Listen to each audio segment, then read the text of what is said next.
Welcome to ZOOMERTIMES TV, and here's your host, Anita Finley.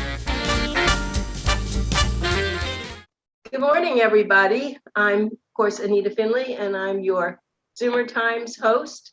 And I have this incredible real estate sales executive who is actually, he's a senior real estate specialist. And he does a lot for people. He's been in the business for a long time. He does more than most people because he's been in the field of construction and other things to do with real estate, not just selling real estate. So we're happy to have him, and his name is Anthony, and I'll give you his middle name, Michael Kulp. So Anthony, it's the real estate business is an interesting business. It's been, I guess, very, very profitable this past year. And as you told me before, there's not much I don't call it merchandise, but not many properties available, although I do see things being sold and purchasing and selling. So what's happening there? Well, there's less inventory and more real estate agents. There was one point where there were more real estate agents than there were properties on the market. And where I'm based out of in Broward County, which I cover all of Broward County, Northern Dade, and Southern Palm, there's just nowhere to build here. So more people are moving here year round. People typically don't sell their primary residence as much as a second home or as an investment. And so it's just, less and less homes on the market to sell, whether they're condominiums or single families.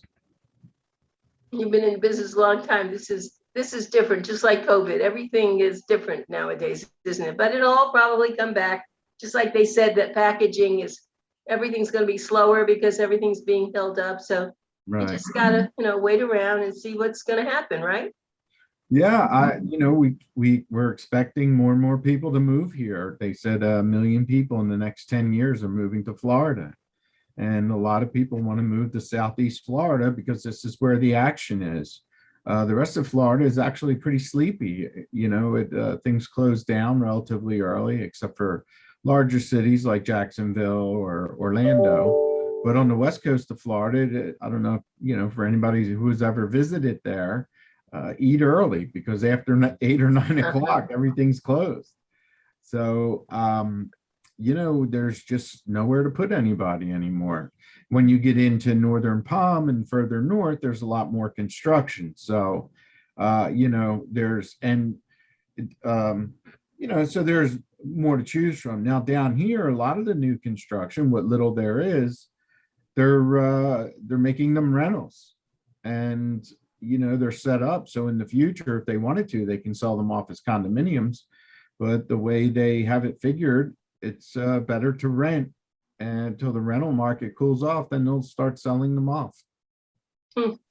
Well, the one thing though that I'm seeing, there are a lot of people who are coming down here, and of course they think they're to go to Miami, and then that's very expensive down there because they've gotten a lot of the, I guess, tech people going down there. But Broward and Palm Beach County, Boynton Beach is very hot. Delray Beach is very hot. And there are places, as you said, they keep going up, new buildings, and people do want to come to South Florida because of our weather. And of course, it's still, in a sense, the summer. But I think as the season comes in, you're going to find a lot more things happening. Yeah. And like I said, Southeast Florida, there's nowhere to build. If you go to the West Coast, there's a lot more new construction. You can go inland a lot farther. We're kind of landlocked here. We have the ocean on one side and the Everglades on the other. So there's a lot of people that are moving up to Stewart, Port St. Lucie, on the West Coast. There's people that are moving to just outside Lake Okeechobee in the very center of the state. Where you're not near an airport or anything, but the first time I moved to a rural area, I thought, oh, it's so far to get here or there, and then a 45-50-minute ride was nothing. It was like going to the corner store. That's why they call rural areas a little slower, because you do learn to adjust your patience with having to drive a little further to get to a supermarket or something like that. But the cost of the homes are much more affordable. So how many homes and apartments or places, residences in Palm Air would you suggest there are? Well, Well, in total, there's about 7,000. mhm. And that's Palm Air Village, developments that are off McNabb, some condos that are across Lyons Road, but in the Palm Air general vicinity, in total, it's 7,000. I see. And how long have you been really working in that area?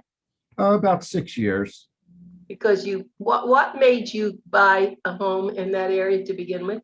Well, I used to live in a single family home, and my husband, he's older, and he was taking care of the outside of the house, and he would be out there, 2 o'clock in July working in the yard, and it was crazy.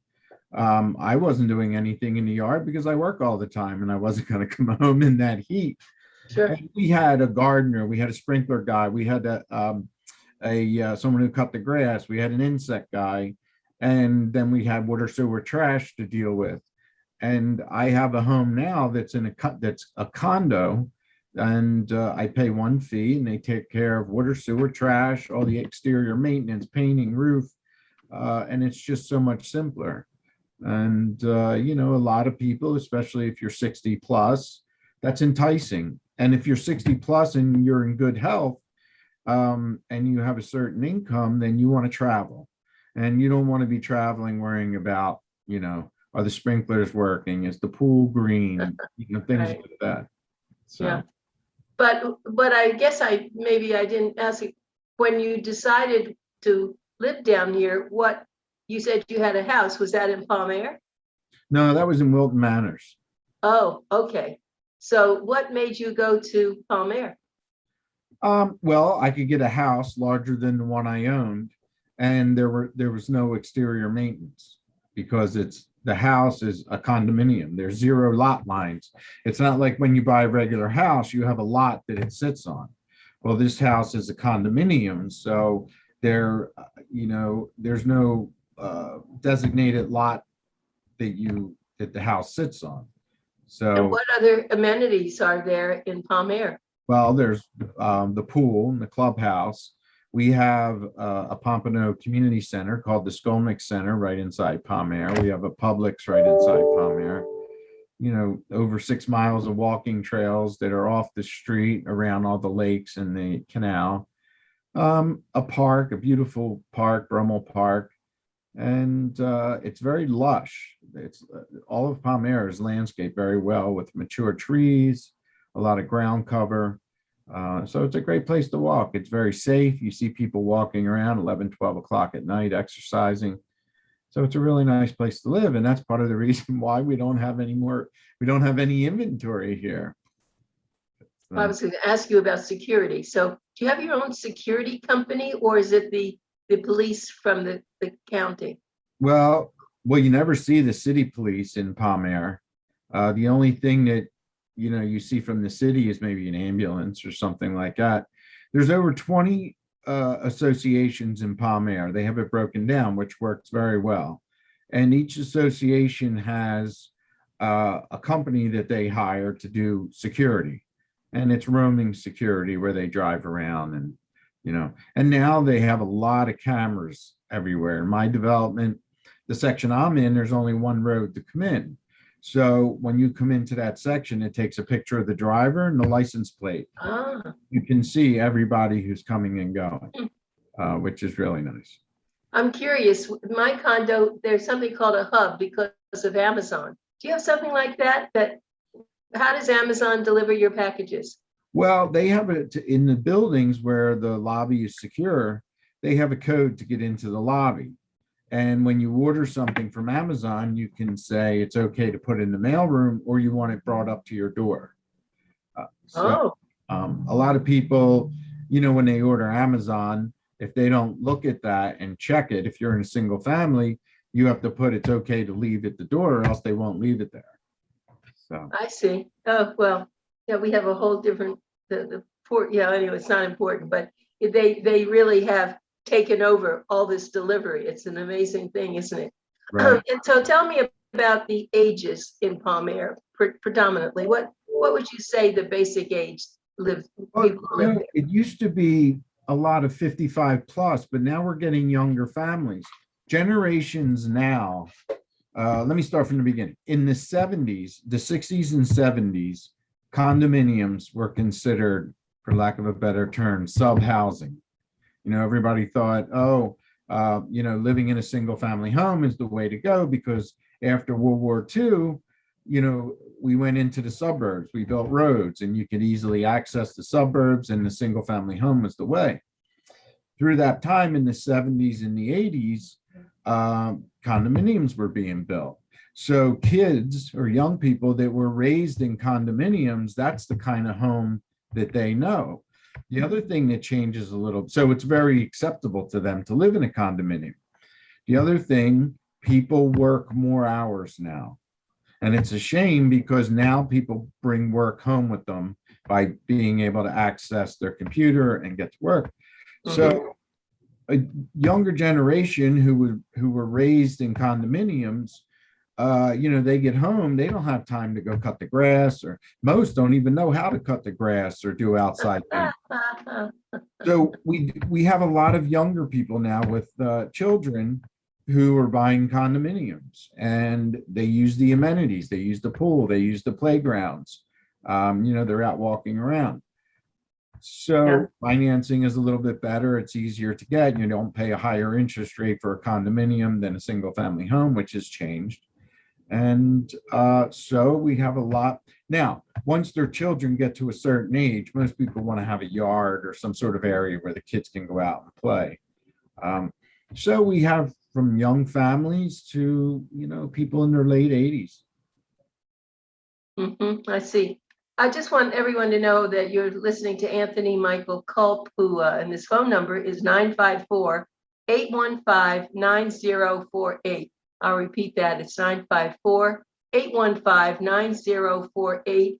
And he does have a specialized, he took courses. So he's senior real estate specialist. And that's important because he understands a lot of there are unusual aspects when you're an older adult and when you're moving.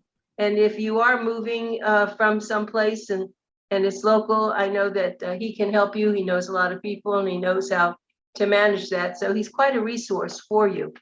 And I was just thinking about when you said, we haven't ever talked about it, but there are mobile homes.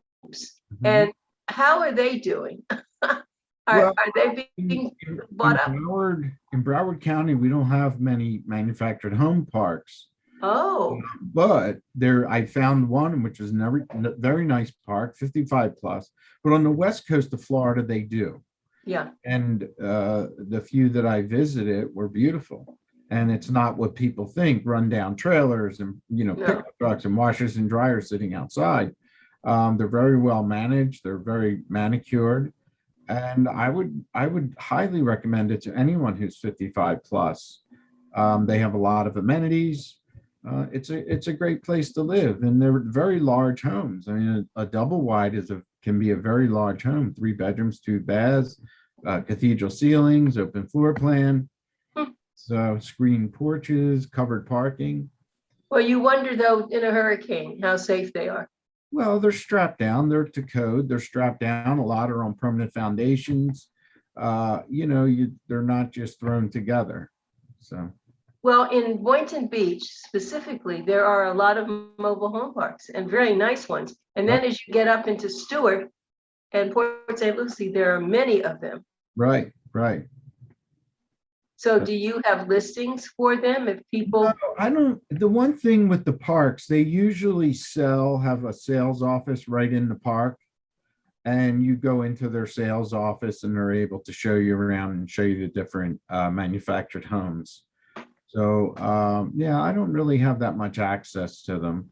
And the reason why the parks try to do that, they don't make a great deal of money selling them. So the commission on the sale is much higher, but it's a $40,000 sale. So. Oh, is that right? They may charge 10% for that sale. Now, the Well, one, so that's good advice. yeah, the one thing with parks, there's different ways you can own the ground, which is great, but you're still going to pay some sort of fee for all the Sure. common area. Lease ground, where you're paying a rental fee for the ground that your manufactured home is on, which it's harder to get financing for that, but it's covering, in most cases, water, sewer, trash, maybe basic cable, exterior landscaping, cutting the grass, sprinkler systems, which is a very easy way to live. You're only taking care of your manufactured home, the outside repairs, inside repairs, stuff like that. So Mhm. highly recommend it to somebody who's on a certain budget and wants a nice, clean place to live. I highly recommend it. The other thing I was thinking is it is a real community, so people probably know one another more easily too. They usually have large community rooms where they have different events going on or groups. If there's any kind of reading group or something like that, a book club, bridge club, they would have it in their community room. And of course, I think when we talk about this, that I used to live over in Ocean Ridge right by Barney Breeze's, and that was extraordinary.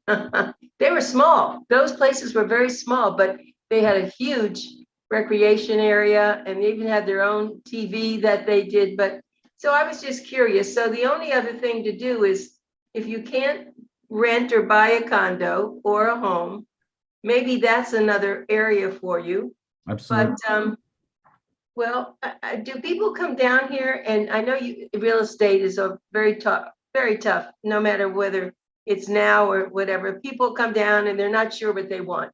Mhm. So I'm sure that you're very good at questioning them enough so that you can help them decide, even though they thought one thing, that you help them decide is something else. Absolutely. The majority of my business is through referrals. So if I don't find somebody what they're looking for, then I don't have a future referral. And unfortunately, when I will tell people, well, up in Stewart, it's cheaper, or, this area, that area, which is an area I may not cover. Now, I can help them find a realtor in that area.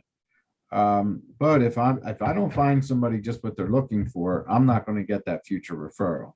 So I may even get a referral from somebody that I said, this area is what you're looking for.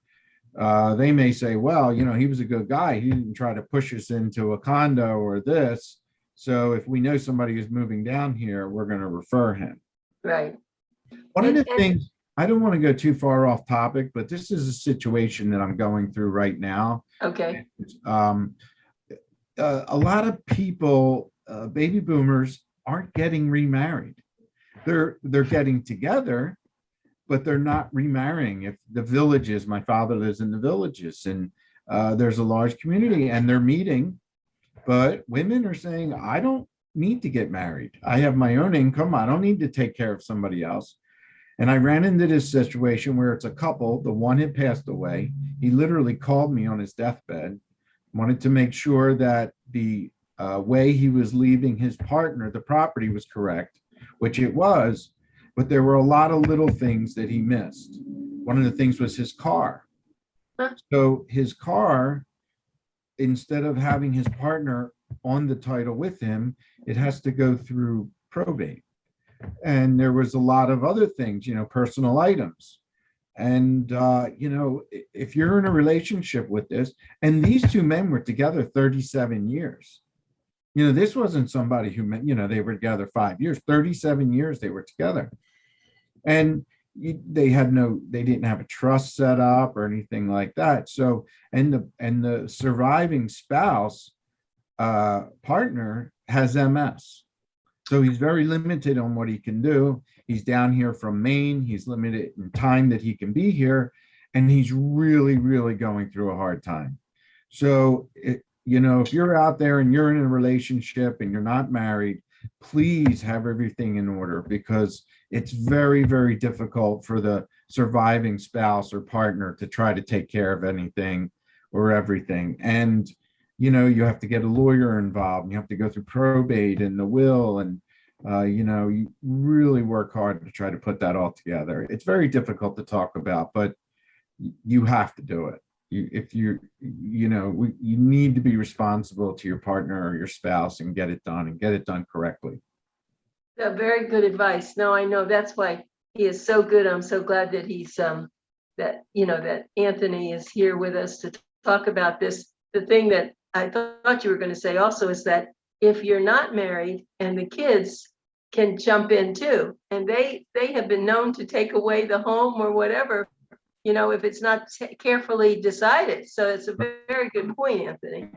And you can set up your property that your partner can stay there as long as they're alive, and then when they pass, or if they meet somebody and move on, then it goes to your children or whoever else you want to leave it to. Yeah. But, protect that person that you're with. And this poor man, 37 years they were together. Yeah. Now he has to, everybody's trying to help him, but it's very overwhelming and very difficult for him.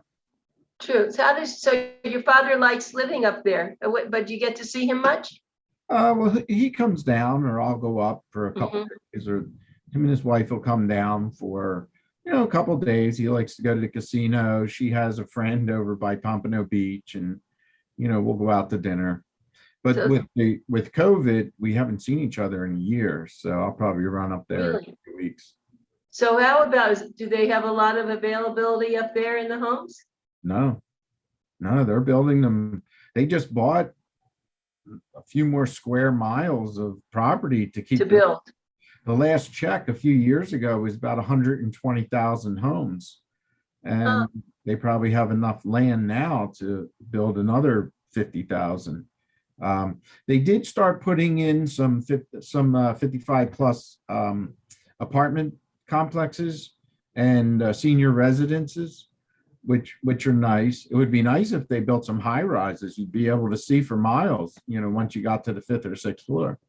Right. So, but they're still building. They've got the land to do it. And then there are a lot of communities, Lennar and places like that Minto, and they're building. And I guess as fast as they can get them up, Right. they have right. people to move in.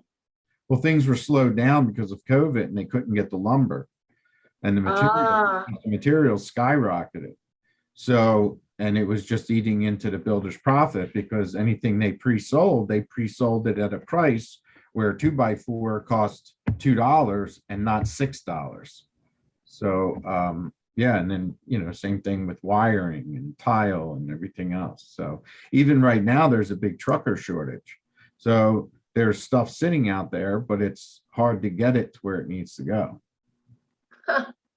Different world, isn't it? At one point, you would think that, real estate was, there so many places that you could sell, that you could buy, and now it just got, but that's what I think life has cycles. It does this. When we had the mortgage problem with the high interest rates, and now the interest rates are so low, but there's nothing to finance. Well, one of the things that also we had a lot of people who were living with their parents, into their 30s and 40s, and they were smart. They were saving money. Now they saved that 20 or 30%, and they're in the market and they're buying. So, they're not doing the 97% financing. They're putting the 20% down. They're avoiding having to pay principal mortgage insurance.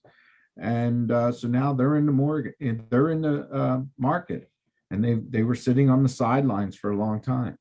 So I think you even told me that sometimes people come in and what you've been selling, they're paying all cash.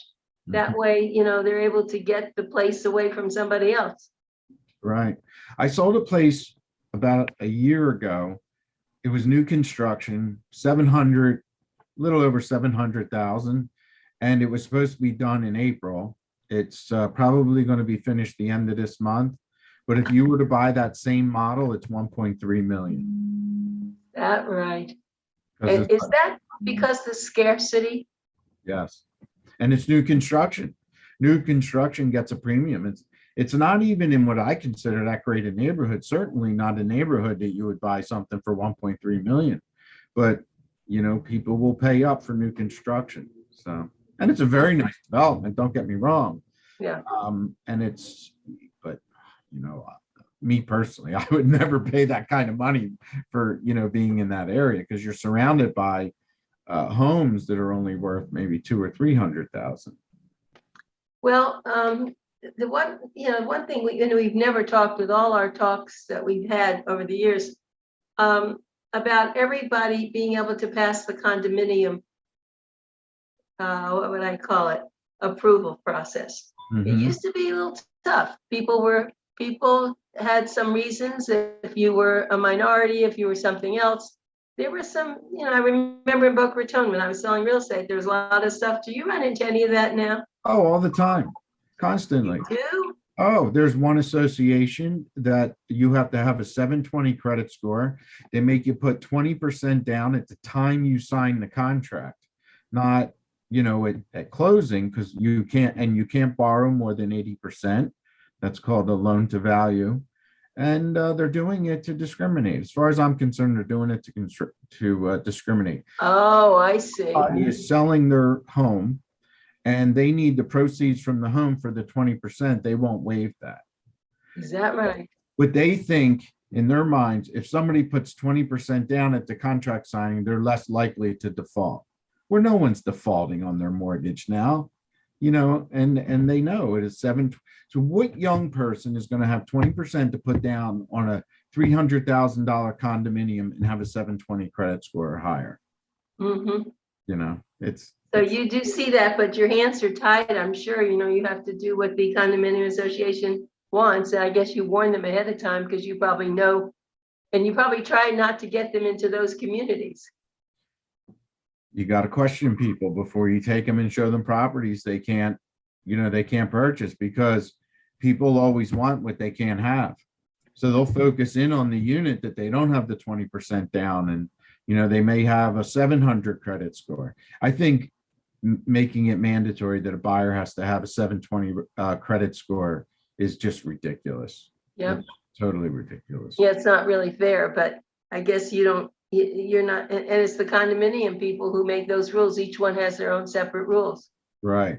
This has been great. I always learn so much from you every time you do these with us. And I know you're really very good when you're taking people out, and that's why you've been so successful. And we really appreciate your being part of what we've done. Thank you very much. And let me just tell everybody the phone number again. You want to talk with Anthony Kulp. It's 954-815-9048. And if you didn't get that number, you can call Boomer Times and we'll make sure that you get to Anthony. Thank you, Anthony, always.